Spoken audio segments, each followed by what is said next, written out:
I am coming to you from my backyard, but we're actually going to be doing a wander into Montreal today. So we're going to be hitting up the southwest portion of the island, and we're going to hit up an amazing terrace, the Saint-Ambroise Terrasse for the McAuslan brewer. Stick around more for this episode of the WUCC Cheese Cafe. Stay tuned.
Sunshine, lollipops, and rainbows. That's what life is all about. I guess if I was to listen to how the song goes. But yeah, at least I got the sunshine part right here because it's a beautiful sunny weekend, and this is another edition of the WUCC Cheese Cafe. So after settling in back to work, I had to let my other episodes set in and had to catch up on a few things. And one thing I didn't really capture as much during that time was just how spastic the weather was, because when I went on vacation it was pretty sunny. We were getting to the start of summertime, but then we got a sudden swerve of rain, wetness, and then some cold weather. It's like, yeah, we're getting to the end of April, but it felt like we were getting a last gasp of winter. And then last week was like one of the wettest weeks I've ever seen in my life. So much constant rain, but we got blessed because this weekend and leading into next week we're going to be getting beautiful stuff. So, for today's episode, I'm actually doing a little wander around Notre Dame Street West, someplace I've actually covered a little bit on the channel a few times, but not as much as Saint-Laurent Boulevard or my favorite parts in Rosemont. So I'm going to be doing something different, and it's a really nice terrace I probably made mention about in the past, and it'll be my first time visiting it, and I figured if it's going to be my first time, I got to document it. So, we're going to be on our way. But before we do that, I'm going to give you one suggestion. Hit that subscribe button below and put notifications on so you know you have a little pop-up that a new video is ready.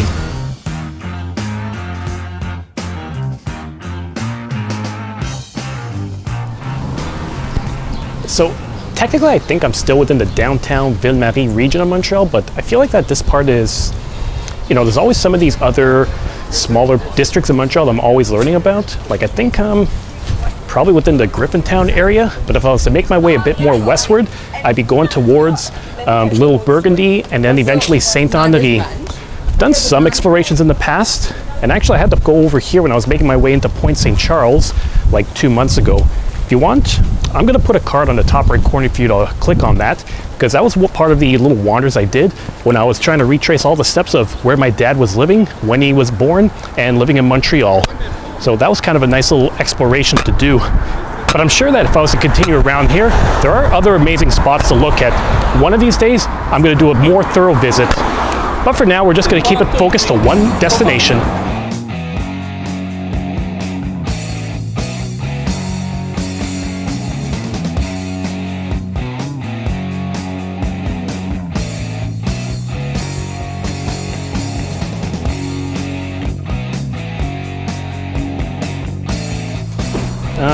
Beautiful sight. So one way that you know that summer is just around the corner here in Montreal is that you're going to see all the terrasses being constructed as we speak. So it's going to be a lot of places that are starting to get it up now if they haven't already done so. Because I've noticed that some areas within the Plateau Montreal actually got theirs up around mid-April. So some of them are really trying to get a head start on that now. I didn't feel like it was always like that back in the day. I would say mid to late May is when they would start to get it started. Then eventually they'd start closing up shop around September. Some places actually kept this open until mid to late October last year. So it's like trying to make the most of it as much as possible. You know, it makes sense. Because if we actually have some decent weather and people want to still sit outside for a drink, even with their coat on, may as well. Because then they're gonna have to wait, stay indoors, and then get back out again when it's nicer weather. Like I would say, seize the day. Yeah, time waits for no one. Ain't that the truth?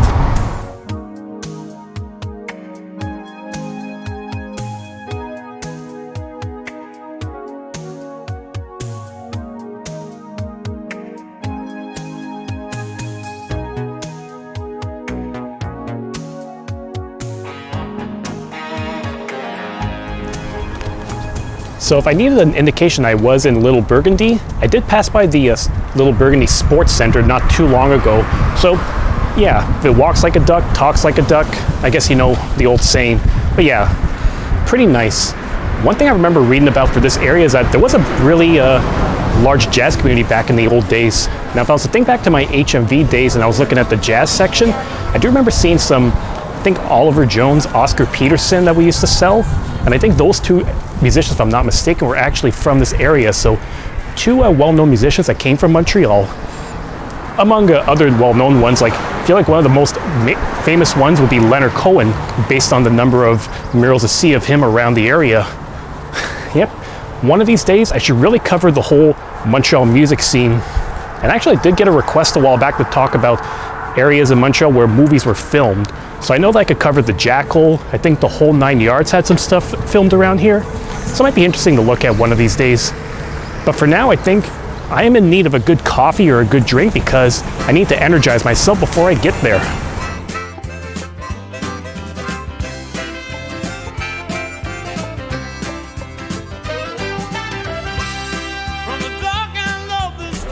Okay, so I'm getting to familiar territory within Little Burgundy now. I used to actually come around here with one of my best buds. So Dave in the comments section, here's a little flashback for you. I'm around Notre Dame West and Charlevoix. So what he used to do too was he would used to go to supper for, like it was Liverpool House or Joe Beef at times. And then once he was done with that, we'd go grab a drink around here. Remember there was one time I went to La Drinkerie, that was a microbrewery, but we always ended up around here, which is the Burgundy Lion Pub. It's a great spot, great beers, and I think I got some kind of Dufftown whiskey. I got it because it was a Simpsons reference to me, and I thought, yeah, I'm doing it. But me and him used to do that too, and the last time we ever did this, I believe, was February 2022? No, February 2020. And that was like before he was going on a trip to Spain and before the pandemic started. So it's kind of like a way to celebrate his birthday and wish him well before his trip, before the world went to shit. Yeah, this is a place I really got to cover again. This Burgundy Line has an amazing whiskey selection, although it really doesn't top In Noir. In Noir is like on a whole other level.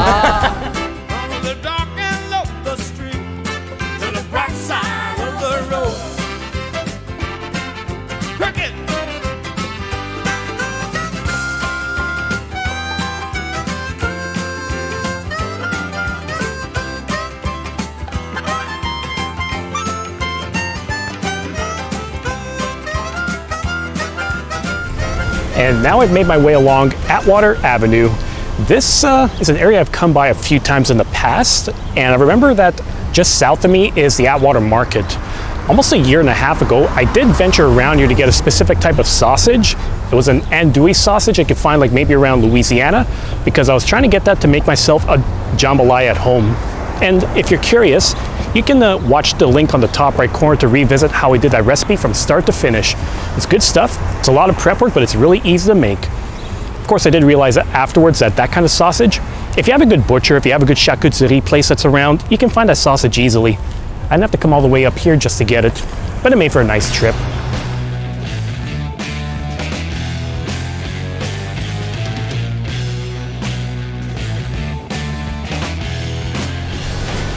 Looking around all here, and all the gardening stuff is out, and it's making me remember that soon I'm going to want to get my own planting done in my yard, because I already saw in the opening, it's all thought out. There's a lot of clear space. We'll have some ideas for gardening I want to do. I know I did a little gardening video like 2 years ago, so I may want to revisit that with my newer production value, so something to keep in mind down the road. And as luck would have it, I'm going to be making my way westward again, and I'm actually along Saint-Ambroise Street. So if I continue this way, I should be making my way to the brewer. Sadly, I didn't get around to doing my coffee or my drink because things were packed, and some parts of it I wasn't aware of a new spot I could highlight. That wasn't Tim Hortons or the fucking Mad Clown Parlor. So I'll just keep my way forward and then see when I get there. Should be very soon, I hope.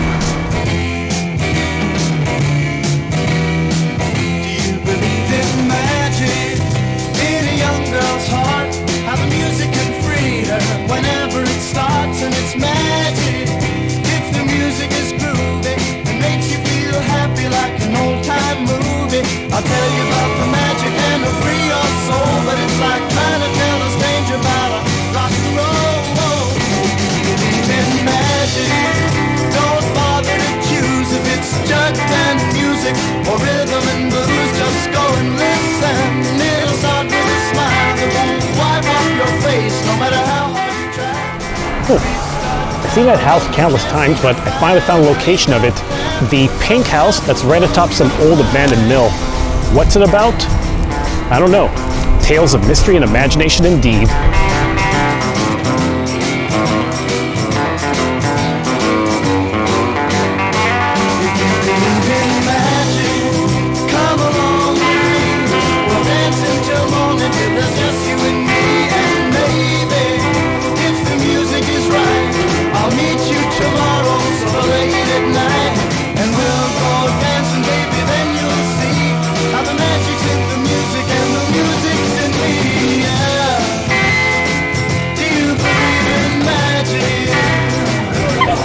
So this is an amazing site. I already alluded to this before, but this is a great terrace that's right along the Lachine Canal, the Saint-Ambroise Brewery. I've made references countless times, and I know I've had a buddy of mine that told me I got to check it out one of these days. He actually experienced this back in 2018. My point of reference for that was Canada Day, because we actually went to Ottawa that year to go celebrate Canada Day and check out a couple of the bars. And I have a very vivid memory of 3 guys in the bar while we're trying to drink locally, and these assholes are trying to drink 1 liter Labatt Blue one after the other. And I think they were doing a shot of Jameson along the way, and I thought, how can you stomach that? 1 liter Labatt Blue, 3 of them at a time with a shot of Jameson? I'm surprised they could walk a straight line. But actually, the point of that is, the day before, they went to come celebrate somebody's birthday at this very terrace. And one thing that they do remember too is seeing someone actually ordering a rum and coke in a pitcher, and it kind of blew their mind. Like, I didn't know you could actually do that. For OnlyFans, right? But in a retrospect, ticks only, right? What? Really? We're gonna talk about feet? Okay. I think this is not gonna happen. This is A few more people than you used to. I'm gonna set the record straight. I got a photo bomber, and I got someone trying to open an OnlyFans account. So let's keep it that way. The OnlyFans account is already open, just FYI. Just state the proper Okay, facts. so what happens here stays here. Point is, a rum and coke in a pitcher. It's weird, but when you think about a Long Island iced tea in a pitcher, it's basically just a bunch of Coke, a bunch of alcohol, and maybe not even 1 iota of iced tea in there. So I guess it kind of makes sense. But given that I've been a microbrewer, I'm not getting any cocktails. I'm going for my legendary New England IPA, the Saint-Ambroise one. I've done this countless times on the channel before, and I'm having it for the first time right from the source. The only downside is I'm getting the Griffin glass. So actually, could you give me your glass for a second? Sure. Yeah, I was kind of hoping to get it in the Saint-Ambroise New England IPA glass with the flaming hops over here, because I just love this. I look at this and I think, this feels like something out of Super Mario Brothers, like if you're having a fireball. So I guess I could say that if you're drinking this, it's equivalent of getting the power up so that you get strong enough to be able to stomp on Goombas and whatever My fingers there. other adversities that come your way. Okay, hold on. Very good. I fucking hate Sledge Brothers. Okay. Point is, cheers. So here's to the Saint-Ambroise New England IPA, fresh on the spot. I may have taken Ooh, delicious. And the first time I ever tried this out too, I think it was 2018 also, or 2019, when I was with my buddies at McKibben's Irish Pub, and we happened to notice that was on tap. But I see I have a fan right here. But that being said, McKibben's, that's a story for another time, because I got a bunch of stories for that place.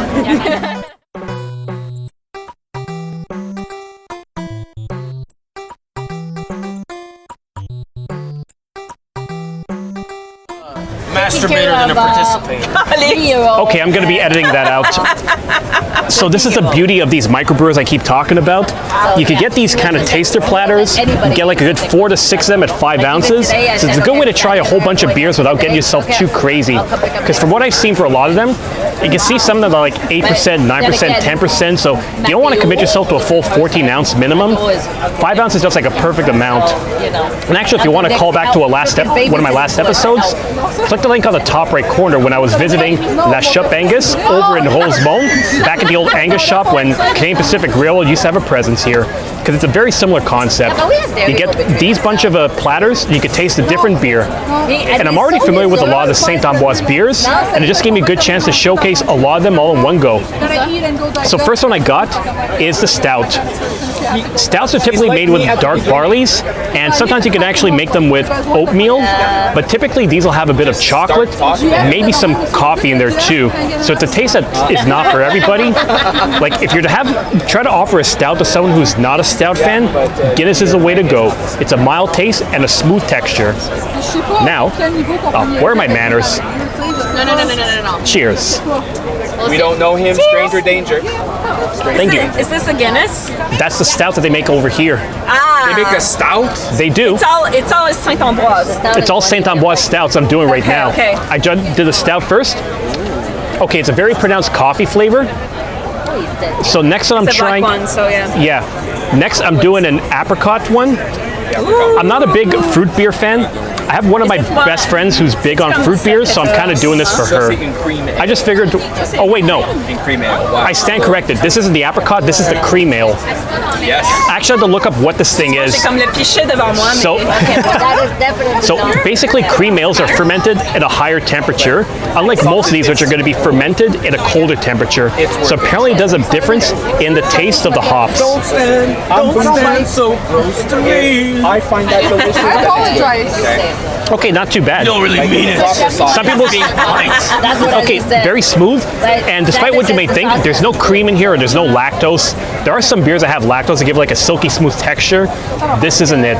This is like an easygoing beer, almost like a borderline lawnmower beer, as they would say. Like something you would drink when you're cutting your grass. Now, I am on. Dan, appreciate you. And now, this is the apricot beers that I'm doing. So let's see what this fruity one is like. I know. Wow. I haven't had this one in a while. Not bad. It's like fruity, but not too fruity at all. Next. Just like a screenshot or something. The next one I'm doing is a Saison. Are you alive? Saison is basically like a farmhouse ale. I've talked about this a lot on the channel before. Imagine this is the first time I've had such a huge crowd when I'm doing a video. But basically a farmhouse ale or a Saison is... Oh, my food is ready, but I'll get that in a second. Saisons are basically like farmhouse ales where the... Vibrating! Yes, I can see it too. Farmhouse ales typically will be... I heard something. Okay. I'll go get it for him. Thanks, Barbara. So yeah, farmhouse ales, imagine like you're the farmer, you're picking your own wheat, you're fermenting your beer, and you kind of got the gist of it. Vibrating coaster. Now, the difference is that this could be like 4% or even as high as 8%. And I know you think like, why is so big of a difference with the percentages? Well, there's a reason for it. So, If you're doing this around the spring and summertime, farmhouse ales are going to be a little bit lighter. told you. If you're doing it in the fall or in the winter, they're a bit stronger and robust. What I wouldn't do for a good And they're sausage typically right going to be now. like fruity, somewhat spicy. You know what? All this description, I'm just going to see what it's like. I thought my wishes were gonna come true. Yep. Ask and you'll receive. It tastes like a saison. You take Good pictures stuff. and you don't fucking tag me? Are you serious? Now, we're going for something I kind of know well. Oh, I just saw the tag. Standard issue IPA. So it's not like this is not like a New England IPA. La la la. J'ai rien dit. J'ai rien dit. So this is not like a regular New England IPA. This is a regular one, so it doesn't have the tropical taste. It's going to be a bit more amberish, a bit more hoppy. But you know, some people you kind of like it. That is mine. Quite nice. I think Yeah, not too hoppy at all. Fit into it. And then the last one I'm doing Not anyone is else. the red beer or the Russe. Yes, these are the best. Some people say it's the best. Me, I have to be in the mood for it, and there's a reason for it. Because usually when it comes to the barley, when they're making the red beers, That's a bunch of barley. will you let me finish for a second, dude? So, red beers, what they would do is they would actually roast it a bit more. So, imagine like you're caramelizing onions when you're cooking. You bring out the sugar. It's going to give it a bit of a sweeter flavor. So, it's a very similar concept when you're doing a red beer. And then Scotch ales are the same concept, just higher alcohol content. So, that's really the key thing there is.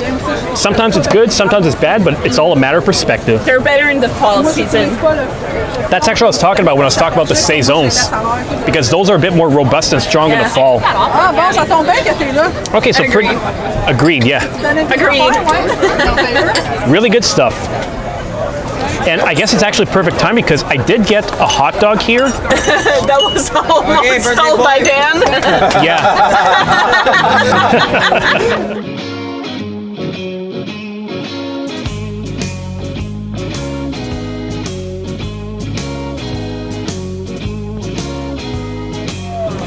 And I would not be doing this justice if I didn't show off the sausage that you get over here. It's actually something I wanted to highlight because I looked up the menu and it's from a pretty good provider.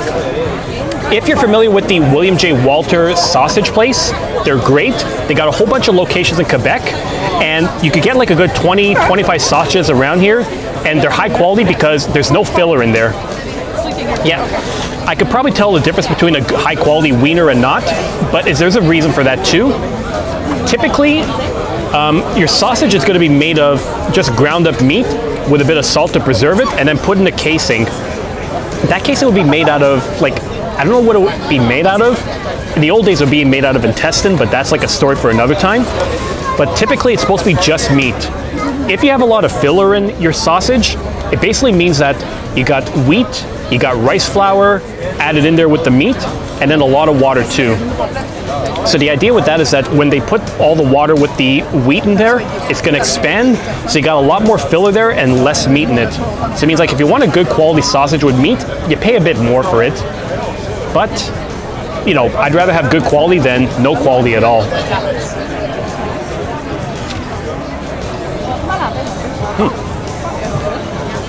Oh yeah. See? Now this is a wiener.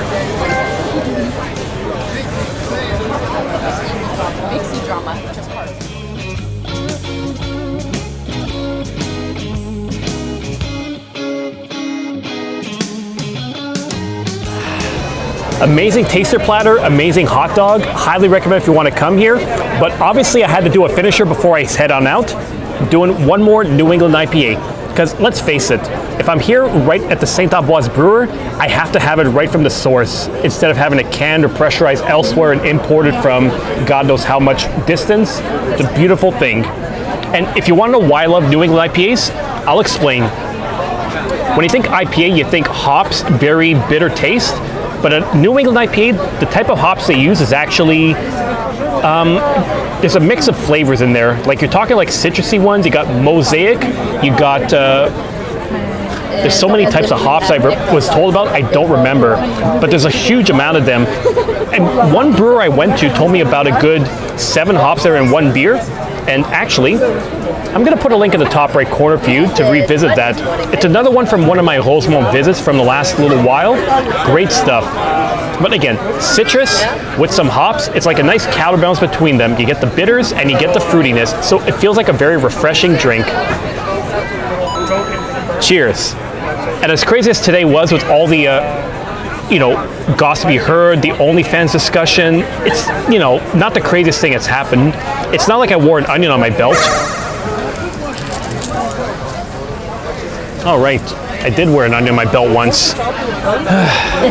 Sometimes I feel like that whenever I record, I'm just going to be incriminating myself further. But for the first weekend in May, it's been an awesome way to ring it in. So on that note, thanks for watching this latest edition of the WUCC Cheese Cafe. So once again, if you like what you see, just be sure to click that subscribe button below. Give me a thumbs up if you enjoy my antics and the gossip you hear around here too, my stories, the beers, and everything else. And if you have any ideas for a future episode, leave in the comments section, and I'm going to see if I can incorporate it. Till then, take care. Happy May 4th, happy Star Wars Day, happy Cinco de Mayo, happy whatever the fuck you want to celebrate.